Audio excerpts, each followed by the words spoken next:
Okay, welcome everyone. I think we have a quorum. People are still joining us, but by the time most join, we should be going on with our panel. So I'm Celia Rishi from the Greater Boston Chamber of Commerce.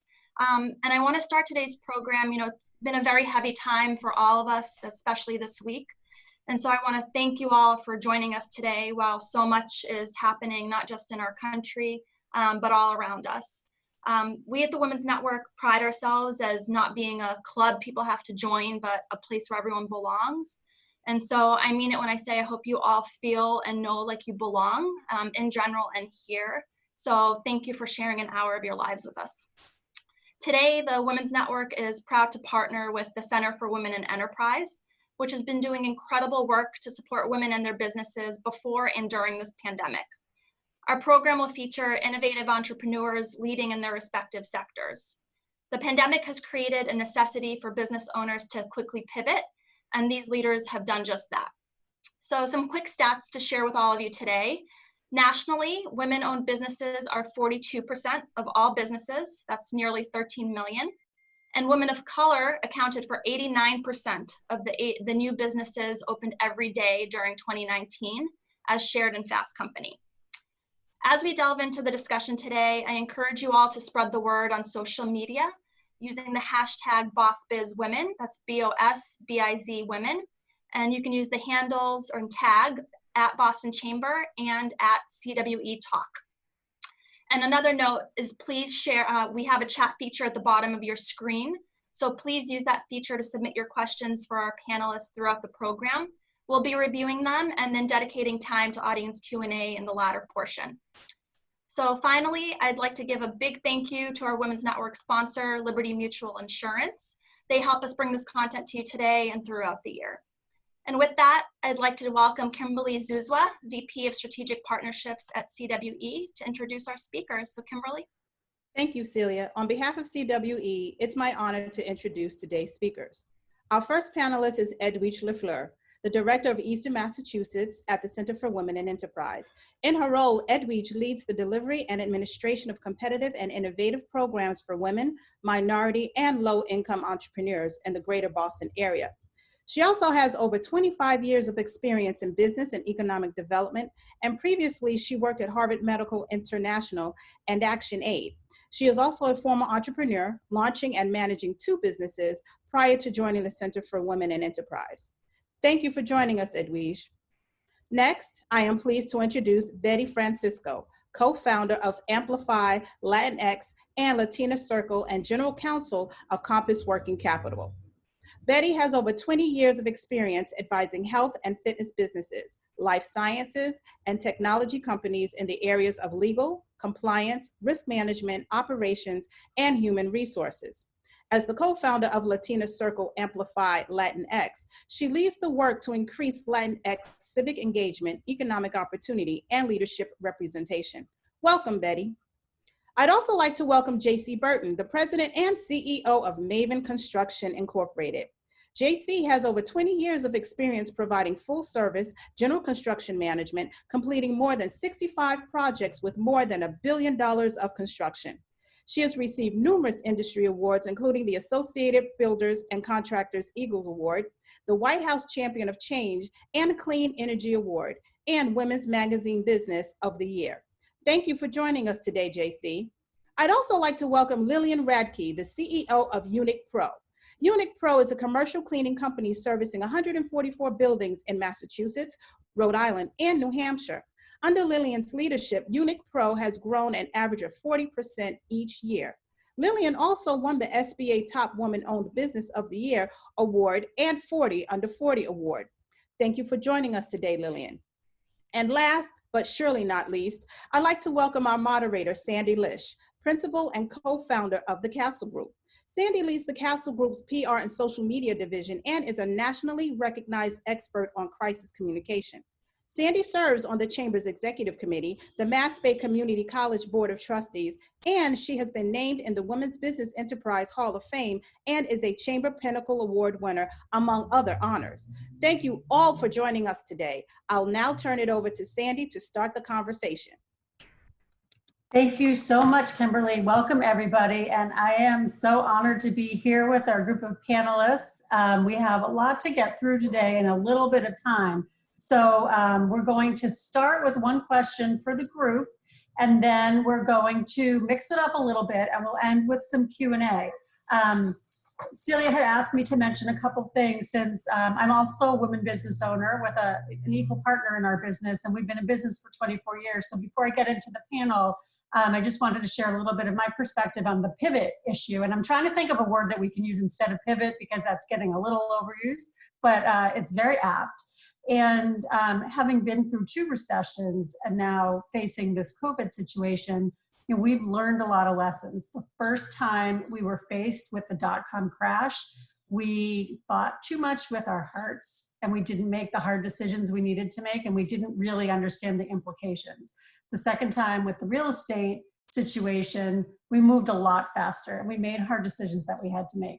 This time, having learned from the past, we not only moved quickly to make some difficult decisions, but we also moved really quickly to innovate and to come up with some new products and services on both our event management side and on the PR side that are relevant right now and also will be relevant for the future.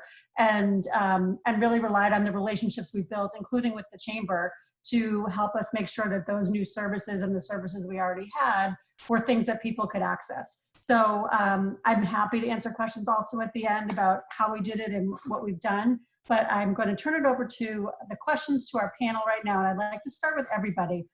For just a quick around the horn, how are you doing? So at a high level, how has the current situation affected your business? And I'll just call on you so that you know when to unmute. So Lilian, you're top on my screen, so I'll start with you. Sure. Can I take a big breath before answering that question? We all do. Right. Every day. So before COVID, we had about 240 employees and 55% of our business went down. So that means 90 people without work, not only without work, but also like with the fear, am I going to have a job? And we had 11 employees that were positive.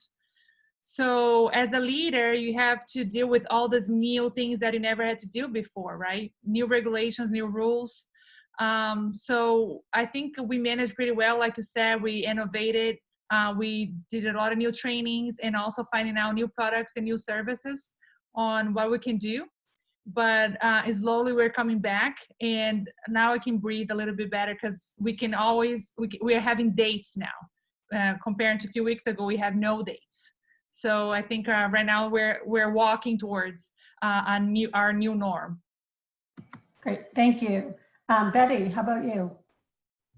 Sure. Well, good afternoon, everyone, and thank you to CWE and the Chamber for hosting this conversation, and thanks, Jenny, for moderating.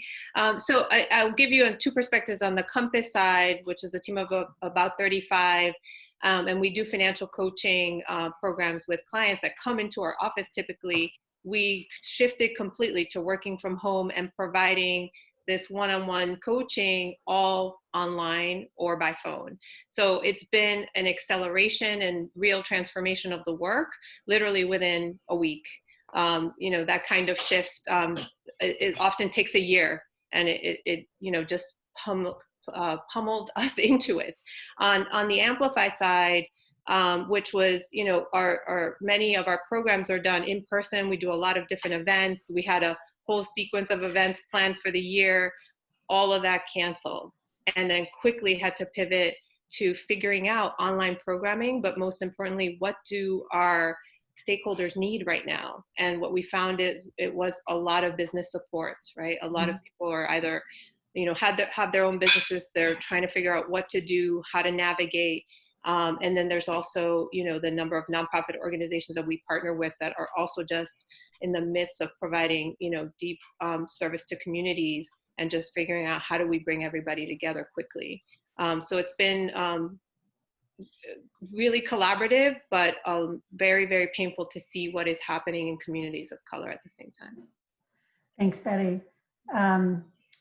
I'll move over to JC now. JC, how are you doing at a high level, and how has your business been affected? I know we'll get into some more detail later about the different states you're in and stops and starts. And Yeah, certainly. So we operate in multiple states, and I also want to join Betty and the rest of the panelists in thanking CWE and the Chamber for hosting this conversation, especially for women. And right now, as we are having to readjust and refine how we move forward and carry the businesses that we've started and the ones that we lead with us.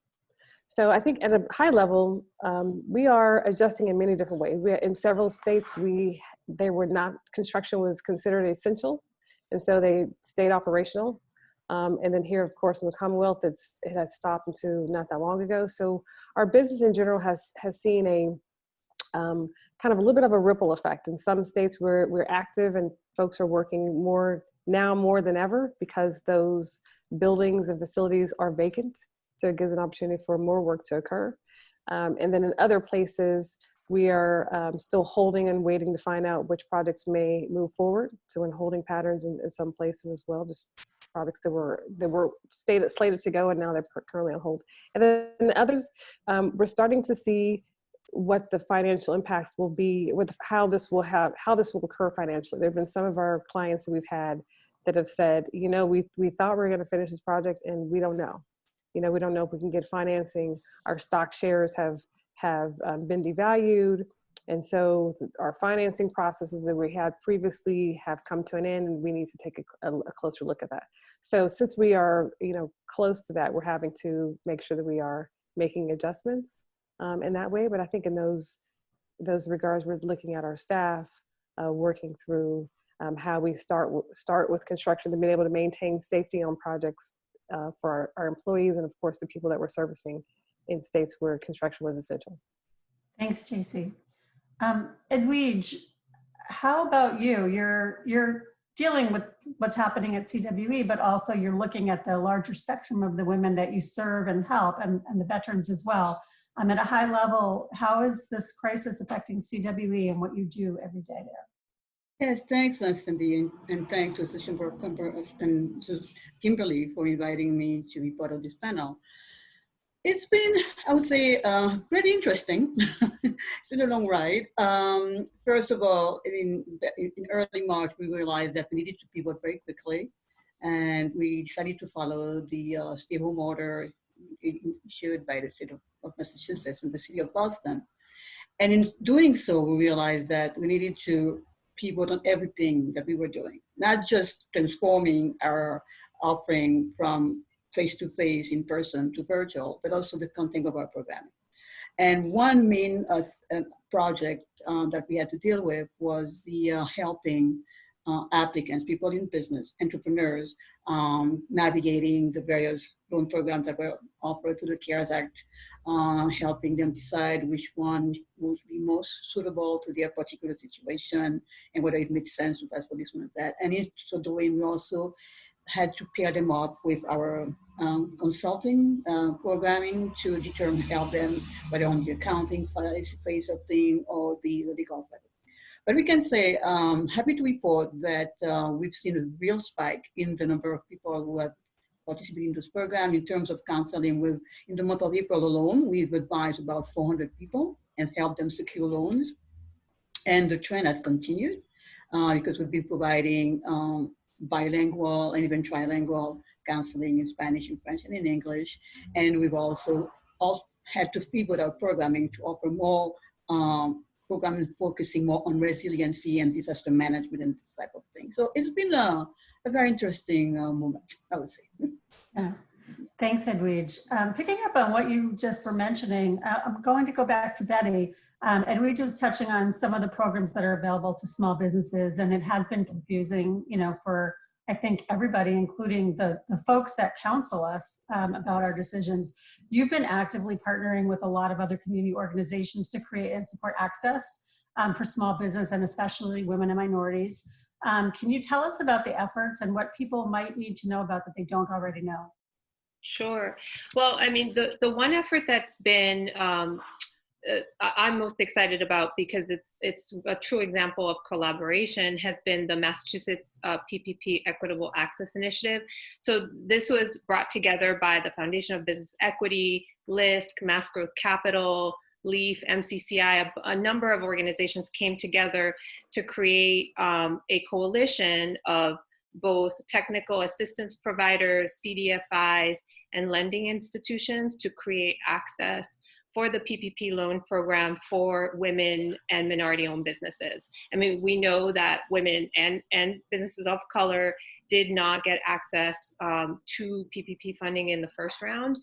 So this was an effort to provide both knowledge about how the program works to small businesses, but also help them apply and give them access to lenders that could get those applications through. So Leader Bank, Berkshire Bank, Reading Cooperative, Eastern Bank were part of the lending community, along with some of the CDFIs. And within 2 weeks, over 500 small businesses, and I'm sorry, I have leaf blowing going on outside. 500 businesses within 2 weeks were provided with technical assistance. And I want to say probably around 20 to 25% actually were able to get those loans. And even some small businesses I work with at Compass, one was actually able to get a PPP loan. And that really, that access was a huge support at the time, because this money is being used for payroll and also for expenses like rent and utilities. So that is ongoing. Any small business, minority-owned business, women-owned business that still is interested in applying for PPP can go to Equitable. I'll send a link after, but can go to LISC under the Equitable PPP initiative and apply for technical assistance. We're also doing some support around loan forgiveness, because this is a forgivable loan, and yet the application to get it forgiven is quite complicated. So we're also providing some technical support there. The other coalition we've been a part of, or two more I'll mention quickly. One is on the lending side. So the Foundation for Business Equity, led by Glenn Lloyd, pulled together a smaller group in Boston, Amplify, LatinX, BECMA, which is the Black Economic Council, Commonwealth Kitchen, and UGMA Boston, and created a loan fund called the COVID-19 Emergency Fund, focused on providing relief loans for businesses owned by people of color. So about $1 million has already been distributed to Black and Latinx businesses, and the hope is to grow that fund so that we can do more. And then you can't do this work without advocacy, right? We know that these PPP program has been riddled with issues, and so there's been advocacy that Amplify has done in collaboration with a lot of other groups. One example is we co-wrote an op-ed with Bob Rivers at Eastern Bank, Steve Grossman at ICIC, and Saguna Dawa at BECMA, that calls for the Congress to provide dedicated grant funding for businesses of color, to actually designate monies for those businesses, to also designate more funding for technical assistance providers that can help support these businesses, and then to track the data, the demographic data. We still don't quite know who got access to these loans, because the SBA nor the banks were looking at demographics, and they typically do. So some of the fixes to PPP are to start tracking the data so we can know who the program is really serving. And then also advocacy is being done on the state level with MACDC, similarly to ask for grant funding, because we know that many of our smallest businesses are just not eligible for, do they want loans? And so cash assistance in the form of grants is very critical. So what this has shown us, Sandy, is that there's been massive collaboration among organizations that typically did not play together at all, are now getting to know each other, and there's ongoing coalition building so that these efforts can sustain and keep providing supports to small businesses as we go into recovery. Thank you so much, Betty. I know there was a lot of information for everyone, and if you were furiously trying to scribble it down, we can share the resources after. Yeah, we'll send it out. Yeah. Edwidge, I'll just turn back to you while we're talking about resources. Center for Women in Enterprise is an organization that certifies women-owned businesses and helps women start and grow businesses. Full disclosure, I've been on the board of CWE for many years, although I just transitioned off, and my business is certified business. So I know a lot about CWE and what happens when a woman is interested in finding help to support a business that's struggling, or finding help to get a business off the ground, or just trying to investigate whether it is the right time to start a business. I know during the last recession, CWE saw a lot of folks, either they were laid off or they just decided they wanted to make a change. A lot of folks were starting businesses. Are we seeing the same things? And can you talk about whether that's a trend that's happening at CWE, and if it is a trend, what sort of things are you providing to the women that are looking for help? It's a great question, Cindy. It is a trend.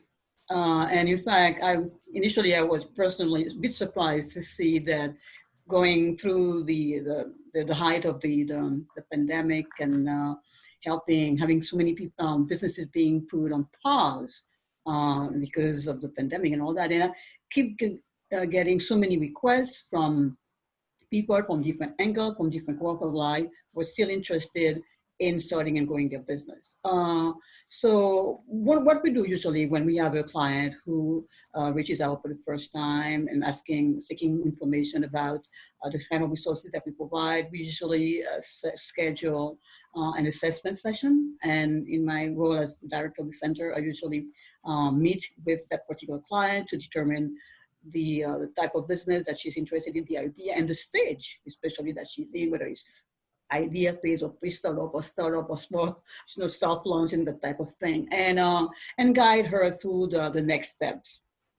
Of course, we usually, for people who are in the startup phase, who are thinking about starting a business but not sure as to how to proceed, we usually suggest that they attend some information sessions, some being, the first one being, is entrepreneurship right for you, to determine whether really entrepreneurship is the right fit for them. We have another one called Steps to Start, and so on and so forth. And I have to say that in the past, where up until March, those sessions used to be attended by 10, maybe 12 people. And all of a sudden now we've seen a spike of 40, 50 people attending the same sessions. We also just launched our 10-week business planning program, which is a multi-week program that takes participants step by step to the process of developing a viable funding-ready business plan, which is usually the next step after having decided and determined that their idea was more or less suitable, feasible, and viable. And we launched this program this past Tuesday, and virtually, of course. And because of that, we wanted to limit the number of people of attendees.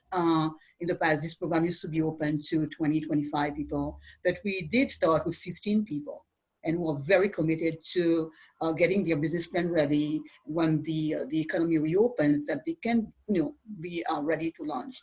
And at the same time, we've had a lot of requests from people who are taking this opportunity to reassess their business, to reposition their offerings. What do I need to do to remain relevant, and what are the opportunities, doing their SWOT analysis. And that's where now they're reaching out to us to help them strategize and scale their businesses. So we've been also pairing them up with specific counselors to help them with that process, while offering other programs that can help them achieve this goal.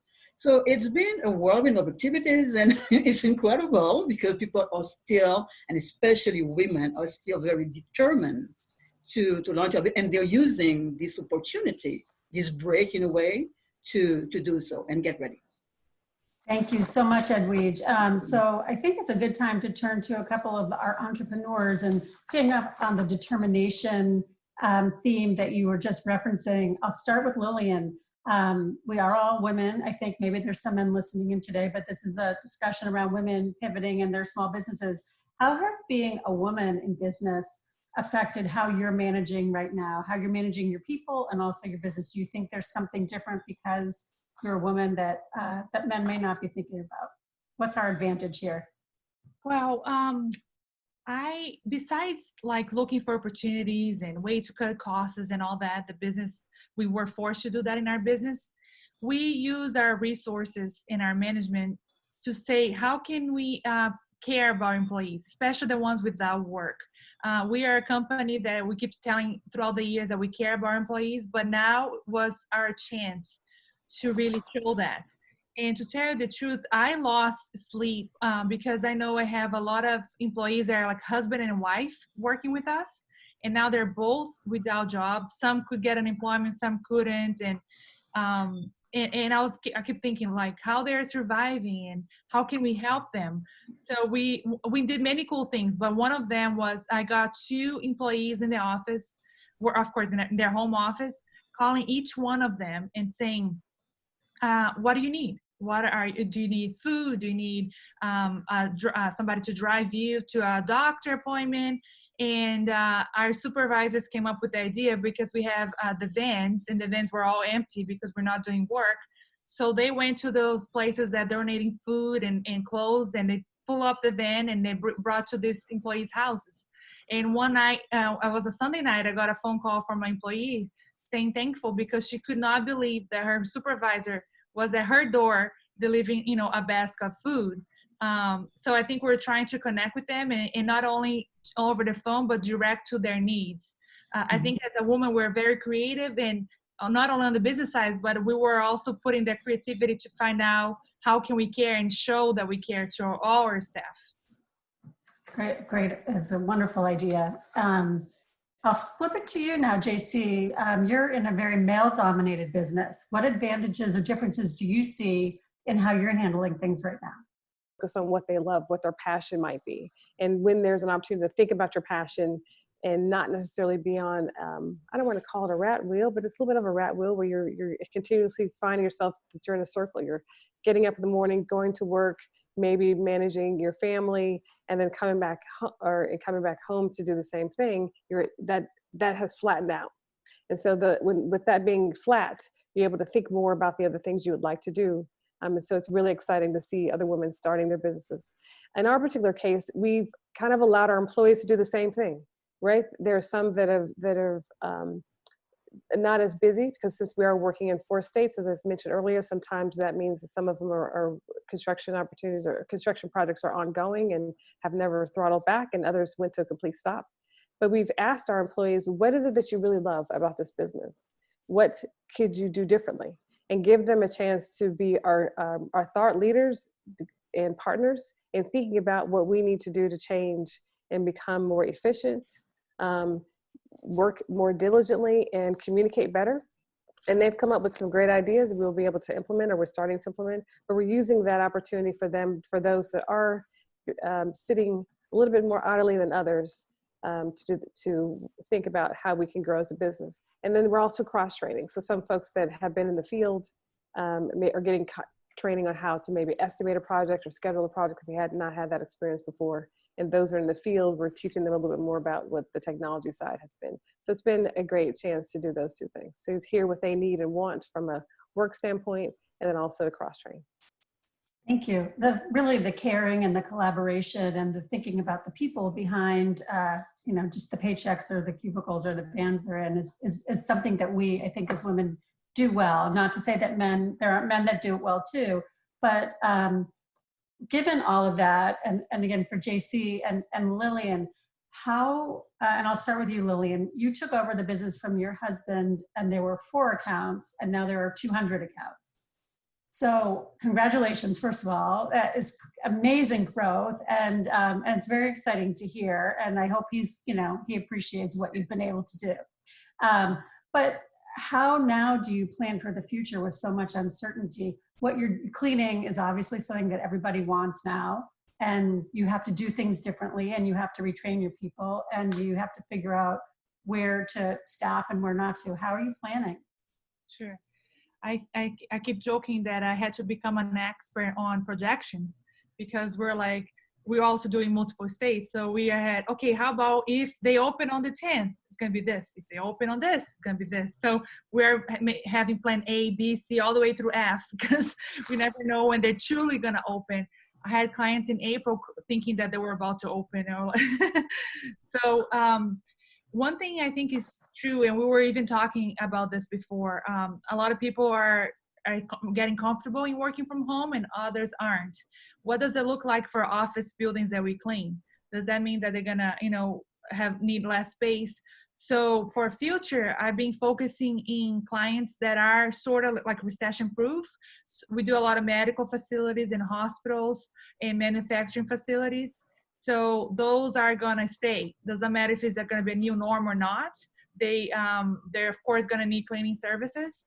What we've been doing top to find out there's a product that you clean, it can kill the virus in 1 minute. Other products can kill in 10 minutes. So if you wipe it down, the virus is not dead and it's not safe. So there's a lot of things behind the scenes that we need to teach our employees and clients on what to do. And I think has been a huge opportunity for us to bring value to our industry. I always told our cleaners, you are just as important as a teacher, just as important. And they never felt that, but now they do. And we can definitely give the value to our cleaners. Thank you. We have so many more questions, but I'm just going to ask one more, and then we will turn over to the audience questions. And this is for JC. During time like this, leadership is really important, but we're all human too, right? We get scared and stressed and burned out and feel like we're in a hamster wheel. So how do you lead through a crisis like this, just briefly, and what advice do you have? You know, it's hard. I think that there are a couple things that I would have advice. One is maintain your own self-care, whatever your self-care regimen may be, whether that is going out for a walk or just sitting in the bathtub or just having your cup of coffee alone, you know, in the wee hours of the morning. So I think self-care is important for women. We often forget about that part of it, but if we can't be clear within our own thoughts, and it makes it very difficult for us to lead. It makes it difficult for anybody to lead, but especially women, because we're often pulled in many different directions at once. But to answer really about, I think, leadership and the tips that I would give people is I've become almost a therapist to many of our team members. A lot of the people in the field are in fact guys and men. And so they have over the years relied on asking me many questions, something like when is it right for them to propose to their girlfriends that are now wives, to even more simple things. But in this time of a pandemic, they have been very transparent and asking specifically how they letting me know where they might need help. So I think in that I've been willing to become a pseudo therapist with a safety net, providing a safety net to people to have clear conversations within that. Building that trust allows us to move together forward as a team much more coherently, and they feel like that we've got a complete open door.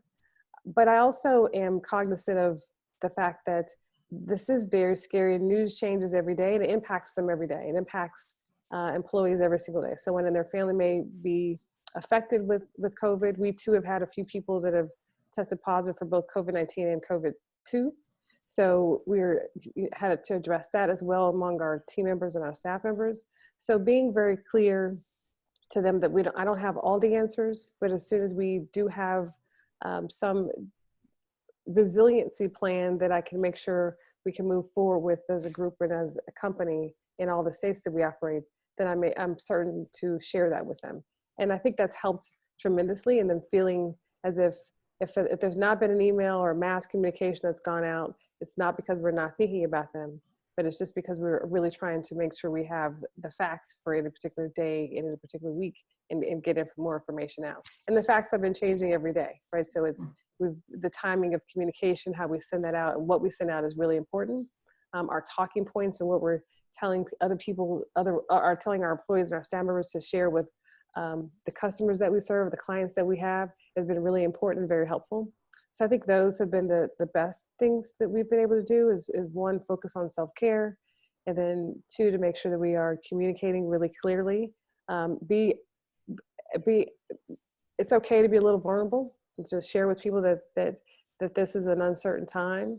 But then also make sure that I've had the experience of dealing with a recession, and so that people feel comfortable with knowing that we'll come out on the other end because we've been successful with some of the programs are available. They will still have some jobs. There will be jobs still with us. We haven't lost that many, and that we can move forward and grow.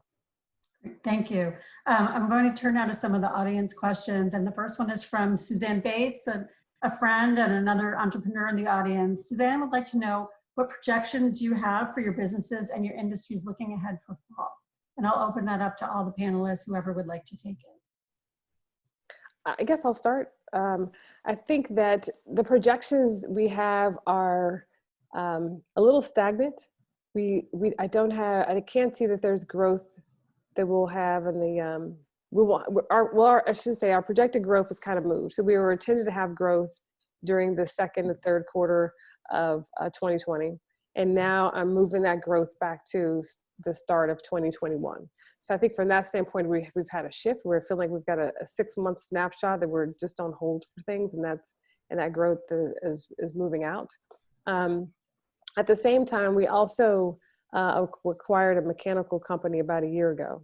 And so because we know that there is a tremendous amount of cleaning that's required and how office buildings are looking at their ventilation systems, we are using this time to brand that part of our business independently, and we hadn't done that previously, at least not pretty aggressively. So that we have gotten some good response from, and knowing that we'll probably continue to do more of that. But I think for financial projections, we're expected to be flat. I do happen to sit on, because of my work with the White House Championing Change with the Obama administration. Fortunately, I still am getting a lot of other information that comes out from this current executive leadership team. And I think that they are feeling like there will likely be another round where they have to support businesses in a way to stir the economy. Even though they've given PPP, it's helpful for certain. But then what else do you do if the work is not there? So I think that they're thinking about that. I don't know if there's definitely not any projections of timing. It would certainly leave to some of the others on the panel to talk more about that, as they're probably closer to our congresswomen and congresswomen and men that are serving serving the Commonwealth. But we think that there'll be a larger fight that we'll have that will help stabilize our businesses. Thank you. Anybody else want to touch on this question before we move on? I think Edwidge is muted. I'm sorry. No problem. We've all done it. Yes, no, I think in our corner of things, I think that we're definitely going to see an uptick in terms of participation and growth our programs. Back in I joined CWE in 2012 after the 2008-2009 crash. And at the time, there was a major spike of people attending programs, seeking consulting and technical assistance in order to launch and grow their businesses. And I can foresee that this trend is going to be the same, and that we're going to see a greater number of people participating in our program. We're currently hiring project managers specifically who will be managing the COVID-19 program. So we should be offering support to businesses that were impacted by COVID-19 to help them grow, to help them come back and relaunch. So that's one side. And then there is the other side of people who are currently reassessing their life. We are thinking about really doing what they've always wanted to do with their passion, and who are, for more than ever, seeking technical assistance to be able to do so. So I do see definitely an upward trend in that area. Thank you. Kate would like to know, besides having a business coach, where else do you think entrepreneurs should be investing for business support? What tips do you have? Betty, and then Lilian? So I think this is the time. I mean, we're in the technical assistance, at least that I've done. What I've seen is that businesses need what I call digital transformation, right? Adopting technology tools that can help them report better, track, expenses. Some businesses don't even have an accounting system, right? They're doing business in cash. So part of the learnings is that there's some inexpensive, e-commerce systems, accounting systems, payment systems, just, to track these things. Now, I think for businesses that meet with customers, right? So our personal services businesses, for example, will need to do scheduling. So using a scheduling app that exists, is going to be really important. And in fact, it's also an opportunity to create a new business, right? There's some industries that don't really use apps like that. Like, think of your nail salon, right? You go in, usually write your name in a little book, right? There's no advanced scheduling. They're just kind of writing it somewhere. Now there could be an opportunity to do this online. So I would say investing in technology on all fronts, even on the marketing side, are going to be really important. And I think pathways to help businesses stabilize and grow. Lilian, what thoughts do you have? For me, it was very helpful to talk with other business owners, like peer groups. I belong to 3 of them. So like I mentioned before, it's my job to stay on top of everything that's happening. So I belong to a group that is all other cleaning companies throughout the country. So learning from them what they're doing, the places that open was huge. Of course, all the CWE and the woman-owned businesses, we shared information and we have weekly meetings. And I also belong to a Christian CEO group that we meet every month. Of course, we're doing through Zoom. It's called C12. And half of the day was all talking about managing through crisis, how we care for our employees. So a lot of ideas that I brought to the company was from the group. So coaching and being groups, I think even through crisis, it's been huge. And now through Zoom meetings or technology can be even more. And I appreciate belong to those groups even before the crisis. So now they help me manage it and survive. Thank you. And I'll just throw one in, and it will sound completely obvious coming from me, but communications is really important. And as a communications firm, we're often like the cobbler's children. We don't do a lot of our own marketing. We're usually focused on our clients, but we really doubled down on our own marketing during this to make sure we were communicating. And I'm not suggesting that you need to have a firm doing this for you, but just being very thoughtful about our communications, our social media, reaching out to individuals, having one-on-one calls with good contacts and connections of ours, just to stay in touch with them. The communications, making sure people know that you're there and what you can do for them, and having that personal touch. I think as women, we like to connect anyway, and because we're remote doesn't mean we can't be connected. So we have seen a definite return on investing our time and doing more of our own communications. And I think whatever method that you have, whatever you do, stick to your plan. If you do a newsletter, keep it going. Make sure the people who are used to seeing you are still seeing you. Alexis would like to know about fundraising. And as she mentions, fundraising during a pandemic is a challenge. So what types of innovative fundraising efforts do you recommend for a company that's looking to get new funders? And this could be new investors. It could also pertain to clients. Betty? Yeah, so I do some angel investing, and I still, it's the same traditional, methods. People reach out by email or through somebody else, and what would have been an in-person meeting is now a Zoom meeting. You're still sending your pitch deck, you're still doing pitches, but there are all these, if you're looking for equity type of funding, it's still the traditional means of you've got to find, either angel investors or angel groups. And you can find them often through some of the co-working spaces. I think they've all transitioned to online, right? You're still able to do office hours with potential investors. For women, groups like Golden Seeds, Pipeline Angels, for example, we're all here and available for people to just come and speak with, and for us to help you make those connections to other investors.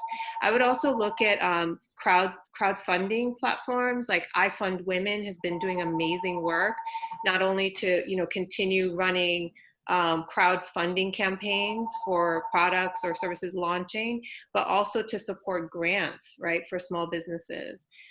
We know that launching a product right now may be really challenging, so they're doing a lot of work to be supportive. So I would look at crowdfunding, whether it's Indiegogo or even on the nonprofit side, GoFundMe.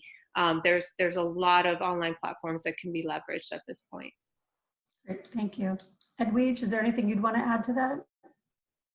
Yes, I would say that I think that there's a lot of good possibility, just like Betty mentioned on the crowdfunding side of things. There are a lot of possibilities with Kiva, which is a good platform, and they've also teamed up with different nonprofit organizations around the nation and around the world to help people fund their businesses. So I think that should be a good way to look at things. And I think there is also going to be some opportunity for grant funding on some in some particular areas. So I think there is still the opportunity to leverage those particular opportunities. And again, being going digital and being at the forefront of what's going on the internet is key to keeping abreast of those development in these areas. But I think for now, maybe angel investing and crowdfunding would probably be the best routes to go. I'm sorry. Yeah, go ahead. I was gonna add on there's a question previously about what you can do to invest in your company, and also this is applicable to startup. I think the integration of systems is important. That a lot of time as a startup, you spend a lot of time thinking about, your product, and then how you develop it, then how you scale it, but the integration of that may be in those systems, as Betty mentioned before, about having some opportunities to think about the accounting systems, but then also think about what your product delivery looks like, and your customer experience, your customer journey, I think are important parts of that. And then integrating that so that you've got a chance to work on it now has been, I think, is an important thing to do as a startup. Yeah, that's a good point. Just one plug for those who are actively fundraising. There's a group called the Capital Network that is solely devoted to helping entrepreneurs raise funding for their business, and they have a female fellowship that provides 6 months membership to their programming. So we can circulate that contact later, but they have a lot of different materials and resources around creating your pitch deck, how do you do particular types of fundraising like crowdfunding, for example. So that's one I would recommend. They do an amazing job, even in just how do you do projections, right, for an investor, which I think that's often the thing that trips many of us up. Thank you. One more question was asked. As business owners and leaders, how have you assessed the different needs of your stakeholders, your clients, your staff, your investors? Do you look at them separately? Do you look at them all together? Can folks address that? Whoever would like to go first. Oh, and I can, go ahead. I muted myself. Yeah. I muted myself after that and remuted myself. I think I look at all of those groups independently. They all need different things, even though we're all going through the same thing.